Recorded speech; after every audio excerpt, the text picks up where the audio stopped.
तो आज की इस वीडियो में हम डोमेन परचेज करेंगे और इसके लिए मैंने जो प्लेटफॉर्म चुना है वो है होस्टिंगर, क्योंकि होस्टिंगर इस टाइम पे इंडिया में काफ़ी पॉपुलर चल रहा है। और डोमेन नेम सर्च करेंगे, यहाँ पे आके यहाँ पे डोमेन नेम सर्च का ऑप्शन है एंड यहाँ पे देखो .in.com काफ़ी पॉपुलर नाम है और इनके जो प्राइस हैं, जो अगर यहाँ प्राइस देखूँ तो नेक्स्ट ईयर भी बहुत ज़्यादा डिफरेंस नहीं आता है। बट यहीं पे अगर हम ये वाले नाम देखें, बहुत से लोग ये XYZ और ये बुक करते हैं, अभी ये 89 दिख रहा है, लेकिन नेक्स्ट ईयर इनके रेट 2800, 1300। तो ये सोचकर आप नाम बुक करना है कि जो इसकी एक्सटेंशन है उसके नेक्स्ट ईयर प्राइस क्या होने वाले हैं। तो फिलहाल मैं .com नाम चुनूंगा और मेरे पास जो नाम है वो लेट्स सी, हम ये नाम यहाँ लिखेंगे and then click on the search. Let's see कि ये नाम हमें अवेलेबल होता है या नहीं होता है। So it will cost me around 500 rupees, जो कि 2 साल की टर्म्स पे है। तो मेक इट योर्स। और मेरे पास इसका एक कूपन भी है, तो मैं कूपन अप्लाई कर लूँगा। अब यहाँ पे हम 1 ईयर का करते हैं and it will cost me around 763। तो 703 रुपये यहाँ पे एक कूपन का ऑप्शन है।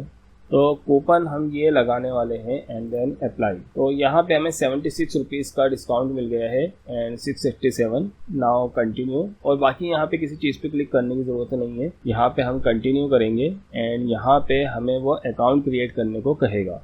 तो एक तो यहाँ लॉगिन का ऑप्शन होता है या यहाँ पे अकाउंट क्रिएट करने का ऑप्शन होता है। फिलहाल मैं यहाँ पे अकाउंट क्रिएट कर रहा हूँ। अब जो भी डोमेन बुक कर रहे हो उसकी जो भी क्रेडेंशियल है, email ID, user name, password, वो सब आप एक साथ यहाँ लिख लेना। बाद में चाहे आप उसको सेव कर लेना कहीं पे, बट हाथों हाथ ये चीज़ कर लेना, क्योंकि बहुत लोगों को ये कन्फ्यूजन आती है बाद में।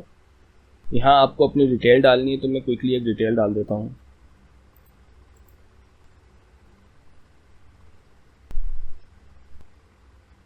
बेसिकली आपको बस पेमेंट करनी है, तो मैं यहाँ क्विकली पेमेंट करता हूँ and then we will come back और इस चीज़ को कंप्लीट करेंगे। अच्छा, होस्टिंगर या ज़्यादातर जो ये कंपनीज हैं, GoDaddy वगैरह, ये सब कंपनी, इनके साथ एक छोटा सा इशू है, वो ये कि जब आप यहाँ पे फीस वीस सब कुछ शो कर ही रहे हो तो टैक्सेस भी शुरू में शो कर दो, क्योंकि कभी कभी ऐसा होता है हम क्लाइंट के बिहाफ से डोमेन परचेज कर रहे होते हैं और हमें उन्हें स्क्रीनशॉट भेजना होता है। तो हम वहाँ पे डोमेन बुक करते हैं, लास्ट में पेमेंट का ऑप्शन से थोड़ी पहले, जब हम इंफॉर्मेशन सबमिट कर रहे हैं उससे थोड़ी पहले हम उनको एक स्क्रीनशॉट भेजते हैं, जो कि मैंने भेजा था। और जब ये 700 कुछ दिखा रहा था, डिस्काउंट वगैरह लगाने के बाद ये 600 समथिंग दिखा रहा था। अब ये लास्ट में टैक्सेस के 123 एक्स्ट्रा ऐड हो गए हैं, जो ये अगर पहले मुझे दिखा देता तो मैं क्लाइंट को वो पूरा पेमेंट का स्क्रीनशॉट भेज देता। तो ये चीज़ ऐसी लगती है कि हमने पहले कोई और बात बताई थी और अब हम कुछ और बात बता रहे हैं, विच डजंट लुक गुड। आपको अगर टैक्स काउंट करना है या कभी आपको अपने क्लाइंट को ये डोमेन वगैरह की डिटेल देनी है, तो एड्रेस ज़रूर डाल देना। एड्रेस डालने के बाद आपको एक्चुअली आपका टैक्स पता चलेगा और टोटल अमाउंट पता चलेगी। सो फिलहाल मैं ये अमाउंट, ये डिटेल लेके रख रहा हूँ